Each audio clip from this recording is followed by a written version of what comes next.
Kapod wang'eyo mago mag siasa nyakwara mgaji ng'anyo ma osebedo ka ibago kod jo Azimio la Umoja One Kenya Alliance medo kelo liet e thurka liet mar siasa ka piny owacho omoe gi piny ni onge ng'anyo machielo mabiro timore to jo Azimio bende oramo ne gidhi nyime kod ng'anyo kochakore tich adek nyaka tich abich.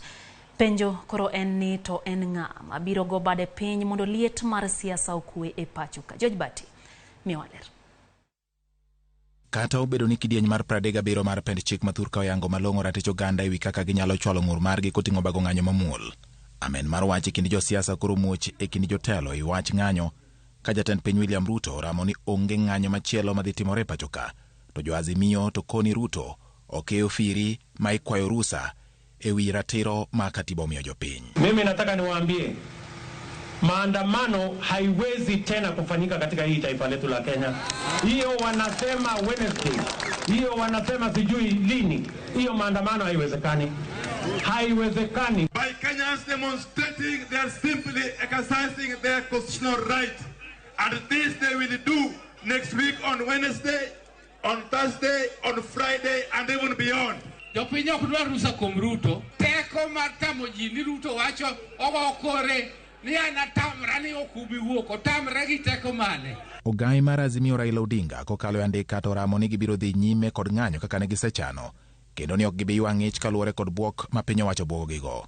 Singo Raila ni onge ringo biro e kinde ma jalup jatend piny Rigathi Gachagua to umoye piny ni ngang' ok gibi yie tim ma Raila usikogo mar temo mino bad piny owacho ka jatend kweth manok e od bura mamalo kendo jaod bura ma Ugunja Opiyo Wandayi okoni lot mar pek mar ngima marewo jopiny emomiyo giwuok oko ma okamen e kind Raila kod jatend piny William Ruto. The issue of Raila blackmailing the people of Kenya must be sorted once and for all.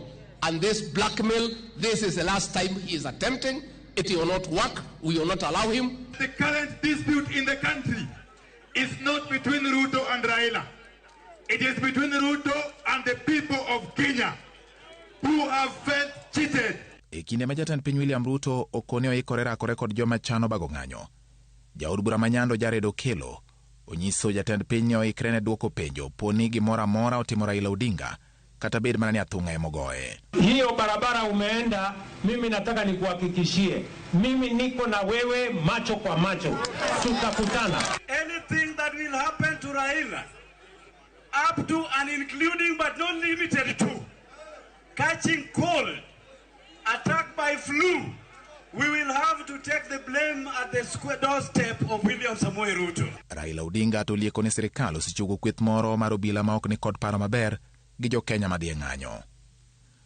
Ka koro bad riwruok mar pinje e piny mangima mochung' ne ratich oganda mong'ere kaka United Nations Human Rights okoni gidwaro ni otim twak ma uyanga ewi midhiero mar uchumi kod ng'ure weche mag siasa mondo manyo mabiro kelo ber ne jo Kenya duto.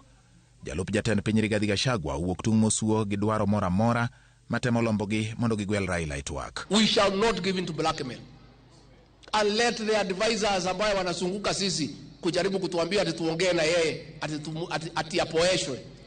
Anapoeshwa yeye kwani ni mtoto?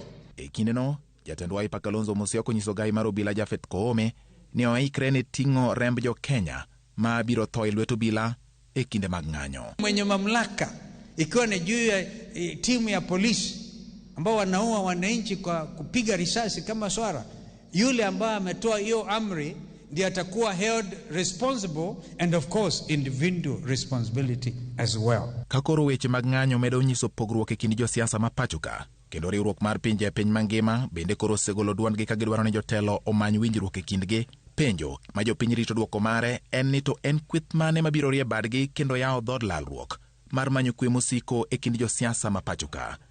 George Bati, Ramogi TV. Okang' mar piny owacho duoko nengo petrol piny kod